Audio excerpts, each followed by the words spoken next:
If you need prayer or have questions, email Annamarie at 5minutesadayWithGod@gmail.com. Be sure to like and subscribe to our videos so that more people can hear the Word of God. Good morning and welcome to Wednesday. So today we are starting Acts 15 and the passage is 1 through 21, so read it on your own.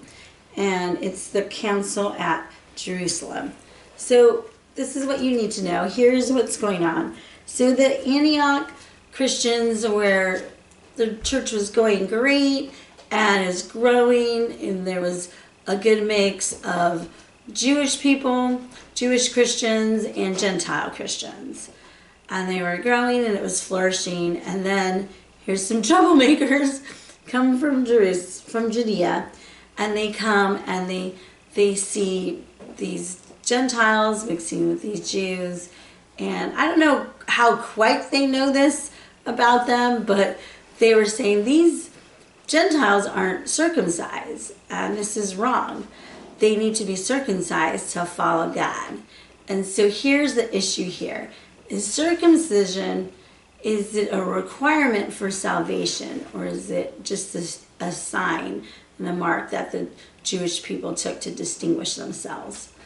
And so that's the issue going on here. And so they caused such an uproar here. And so they decided what was going to go on is Paul and Silas, they made a trip, and some of the disciples, and they made a trip to Jerusalem. And so there the apostles had this council, and so Paul is making a plea for these Gentile Christians, saying, I don't think they need to get circumcised. And so I want to jump in on 19. It says, it is my judgment, therefore, that we should not make it difficult for the Gentiles who are turning to God. Instead, we should write to them, telling them to abstain from food polluted by idols, from sexual immorality, from the meat of strangled animals, and from blood. So that's what he's saying. He's saying, I don't think that we need to do this. Because the point here is he's not talking about the oppressiveness of the law, but he's talking about for the inability for both Jews and Gentiles to gain salvation, right?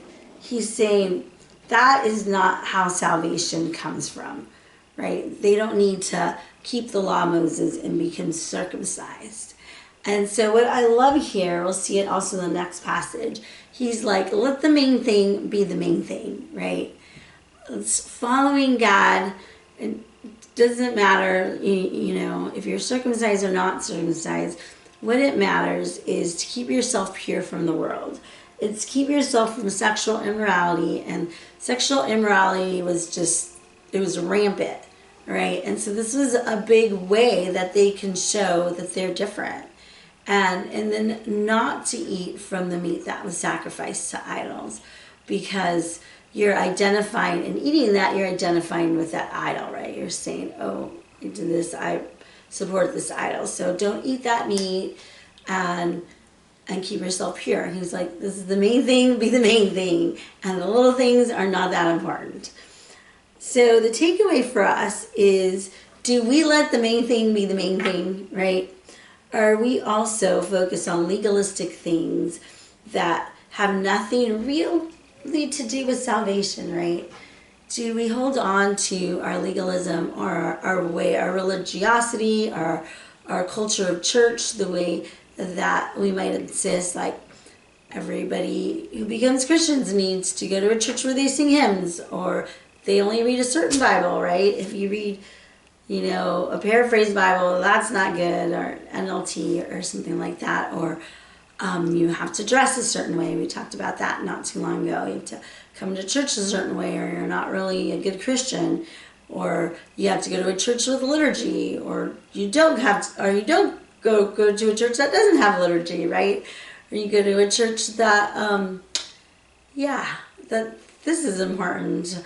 And so that's our takeaway today, is reminding ourselves, let the main thing be the main thing, right? If they wrote a letter to us. What would be the main thing here? The main thing, obviously, we're not eating food sacrificed by idols, but sexual immorality is a huge thing right now, right? It's sexual immorality, just sleep with whoever, whenever you want to, or use people for pleasure.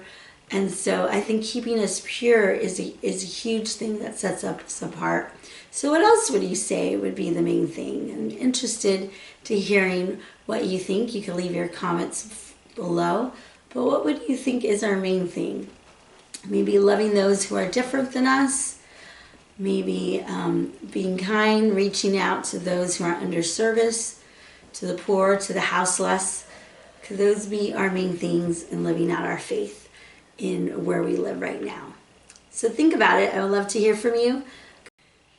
Leave your comment below or email me at 5minutesadayWithGod@gmail.com. I would love to hear your feedback. And remember, 5 minutes a day in the Word can change your life. See you tomorrow.